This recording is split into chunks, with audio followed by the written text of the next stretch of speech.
Hello, and welcome back to another week of Stateside Market Report with Bryant and Tim. We are here to bring you the news on the market, what we're seeing out there, and throw some nerdy numbers at you. Bryant, how are you? Happy Valentine's Day, my friend.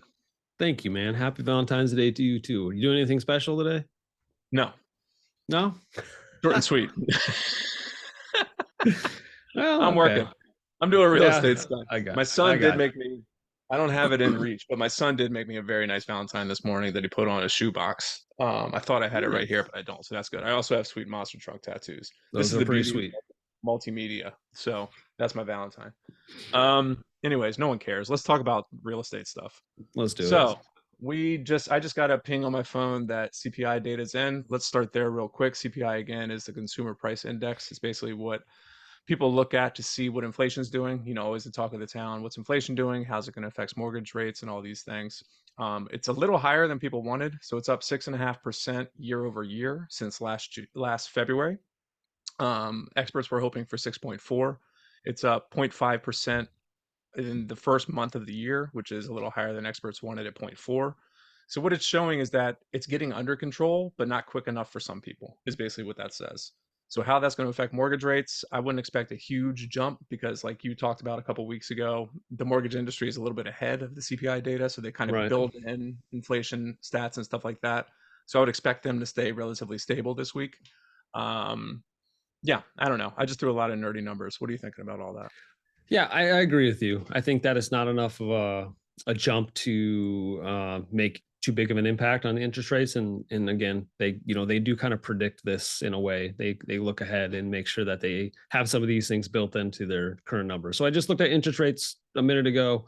The 30-year fixed rate 6.54, which is up 0.04 compared to yesterday. So very similar. I'm sure there'll be a little volatility as we kind of absorb those numbers in the economy. But I don't see it going either way. Yeah.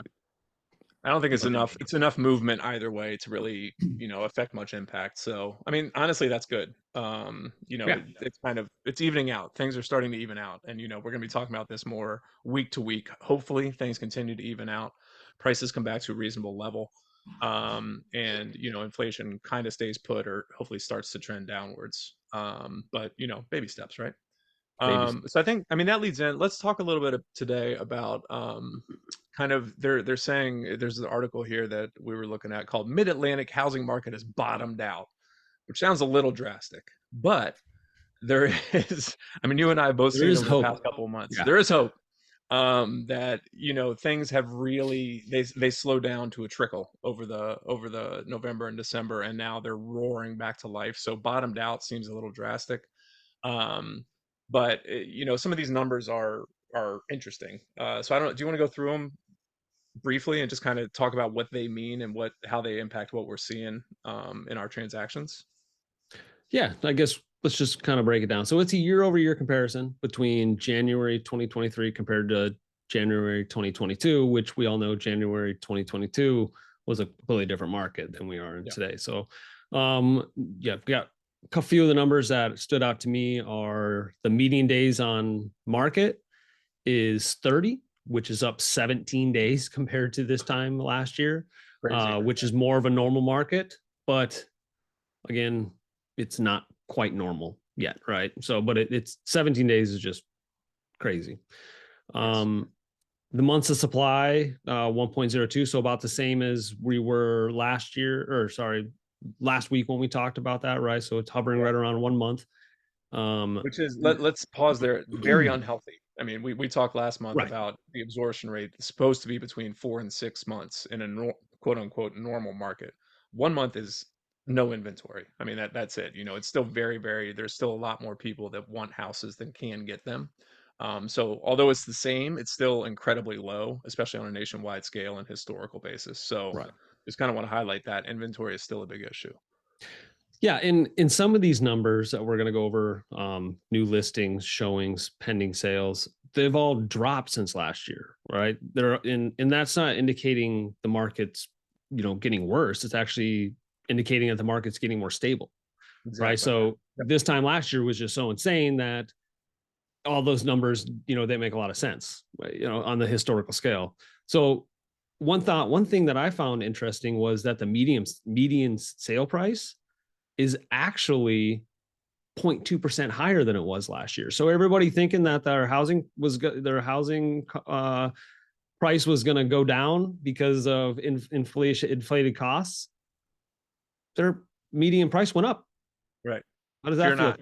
Yeah, Yeah, and it's crazy, Brian. Like honestly, the DC market it's in a bubble. It's in a bubble in terms of nationwide comparisons. It really it is is. protected from these drastic swings like you see in Boise and Seattle, where up 30%, then right back down 25%, and things like that. Like DC's, this is where the federal government is. A lot. It's a very transitional market. A lot of people move in, move out. There's always there's always solid housing and solid housing prices. So that being almost exactly as it was, just shows how strong the market is. And again, it reiterates what we talked about last week, that if we are waiting, we being the general public waiting for housing prices to go down before we dip our toe in the market, it's most likely not going to happen, because we're coming off historical price highs of last year, and it's actually going up. Like that is not happening in the rest of the country. So it shows a resiliency in the market, and it also shows us the trend that we kind of alluded to last week, where if you're waiting for these prices to drop, it's probably not going to happen if it hasn't already. So yeah, I mean, it's all one big kind of calculation, but I think that just shows that it waiting is probably not the right answer. Right. And in terms of like your people that already own, yeah, like you said, rest easy. Like we're not going to see these 20% drops, 15, 10% drops like we're seeing even across the middle of the country. They're going up still. So it's an inventory issue. And I think that's really encouraging for folks that own in this market. Yeah, and yeah, the new listings number down 12.5% from last year. Again, that's in line with what we're seeing. Yep. Lot more homes were on the market last year than they are now. We have an inventory problem, right? So that's no surprise. Showings are down almost 40%, That's which crazy. that was kind of shocking. That's creeping up on you know half as Yeah. many as last year. That's a lot. Yeah. Um, And it feels that so way though, right? I mean, for it you and I, they're does. doing showing. Like it feels, I remember, I mean, last year at this time, I was working 16-hour days, just running rampant, doing videos for folks that are overseas, showing people houses in person. And now, yeah, there's showings, but it feels like 40% less for sure. Yeah, Like you can feel it. And that, I mean, that's good for our buyers. Like there's less chaos. It's still very competitive, but it's not like do this right now, throw away all contingencies, and just hope you get it. It's like we have a little maneuvering room here. yeah, Um, and we also would just keep in mind, everybody, that these are January's numbers, and we're in February now, mid-February, and some of these things, um, maybe we're down in January, but I feel like they're starting to pick up. sure. Yep. Especially maybe not the new listings, but I feel like the showings, people are showing up to open houses. There's more, agents showing more houses, more inventory. A lot of things that I looked at last week on the market are already under contract. Yeah. Um, and then one last number that I found pretty interesting was the new pending sales, which was down 19.2%. Mhm. Uh, Again, not indicating that things are doom and gloom. It's just things are going back to a more normal pace in a Right. way, right? Maybe not in February, but for January, year over year, January. So, what are your Yeah. thoughts on that, Tim? Yeah, no, I think I mean I agree. I think everything these numbers show me that my feelings of the market are correct. Like Mm-hmm. everything, and so we're in kind of a weird transitional phase here from February into March. I fully feel like we're in the spring buying market. And people that follow real estate know that historically a lot of people look for, to list their houses and buy houses in the spring. It's just, the kind of trend that happens. It seems to be starting a lot earlier this year. We're still seeing less new listings than we would expect, but they're much more competitive. So, there's more offers coming on the fewer listings. So it's all intuitive. It all makes sense.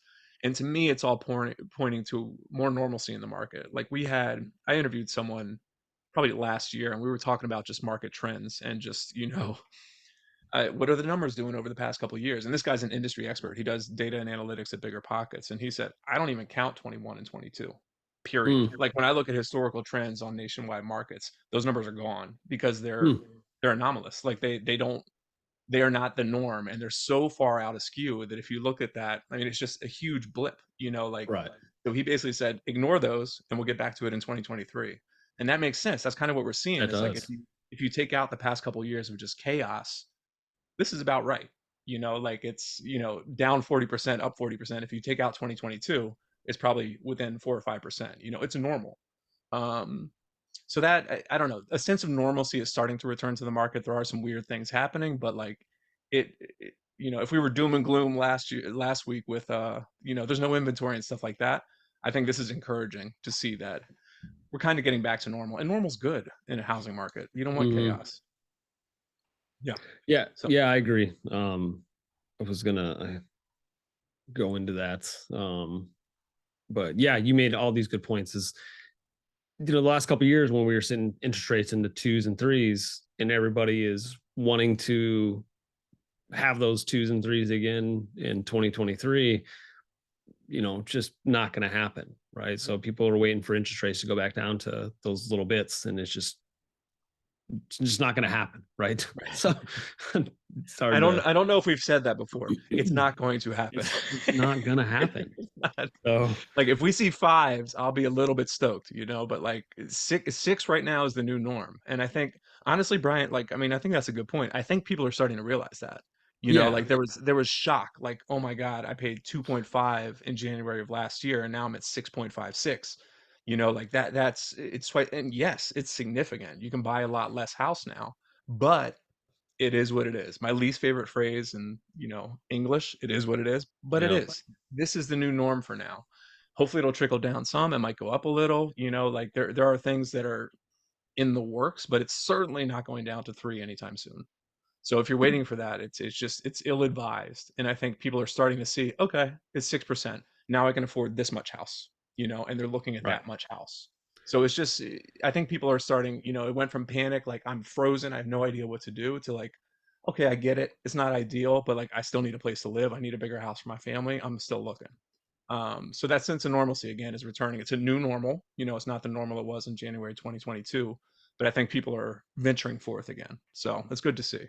Yeah, and then on top of that, we're not going to get down into those twos and threes, but when interest rates are hovering around 6.5%, there's opportunity to buy down your rate into the fives, right? Yep. So you just something that people weren't doing 2 years ago because you didn't really need to, but it is still an option. It costs you a little bit of money at the closing table, but there are ways to get that, minimize those costs at the closing table, just working with a real estate agent. So For sure. Yeah, and I mean, that's a good. Let's talk about that next week. How about that? We'll give it. Have we given teasers yet? That's a teaser. mm, Huh? buy Huh? downs. Yeah. Yeah. I like Let's it. let's talk. Let's talk a little bit about financing strategies next week. Because I think it is a very interesting time to explore 7/1 arms, 10/1 arms, 40-year amortization. We have a lender Two right one now buy that's doing downs. just different stuff that has a negative Hmm. connotation coming out of 2008 that is no Hmm. longer what it was in 2008. And like I bought two properties last year on 7/1 arms because I fully anticipate refinancing in the next 7 years. I just do. Maybe I'm wrong, hopefully not, but I fully anticipate within 7 years the interest rate will go lower than it is now, and I'll pull some cash out and buy another Yeah. investment property and be good to go. Yeah, so let's talk about that because I think it's interesting. It's way more than we can usually cover in our 10 to 12-minute videos here, but let's get it started. And then if people want to talk more, they can give us a call because that's kind of the point, right? You want to talk to us. You want to talk to us, we'll help you navigate the market. Exactly. Hopefully. Right. Yeah. And I'll share a little teaser that I I did like it. have a lunch with one of my friends who's a mortgage lender, Okay. and he did share a little tidbit with me about how lenders tend to use what packages they tend to use when they buy houses. So I'll share that next week. Yeah. Stay tuned. Caught me off guard. That's good.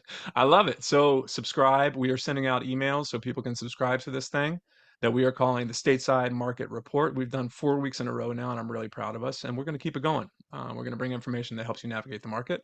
And we are open to suggestions about what you want us to cover because this is for you, dear listeners and clients. And we don't want to just ramble and make no sense. So if you want to hear something specific, let us know. I think lending and some various strategies to pursue is helpful, and if not, then let us know that too. But we're still going to talk about it. What do Yeah, you think? we're so All right. Sounds good. All right, everybody, thank you for tuning in. Happy Valentine's Day. Please subscribe. Feel free to share this with friends. We appreciate you listening and hope we're bringing value to you to help you navigate this market moving into 2023.